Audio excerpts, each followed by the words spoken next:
అర్థమైనా కాకపోయినా దోస్తులారా నేను పాడుతాను మీరంతా కొడతారా.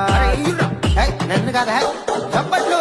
కోయారే కోయి కోయి కోయా మామారే చందమామా, కోయారే కోయి కోయి కోయా మామారే చందమామా. ఏం లేదు, నా భయం ఏంటంటే పోయిన పండక్కి దోస్తులందరూ ఒక కాట చేరి 4 కాటన్ల బీరకాయలు 10 కోళ్ళను కోసి పలావ్ చేసి తలకాయ కూర తాలింపేసి చూడు గ్లాస్ లో పోసుకోగానే పడ్డాయా? లేదు, పలిగింది. కాకలు వచ్చిర్రు, మమ్ముల గట్టిగా తెచ్చిర్రు.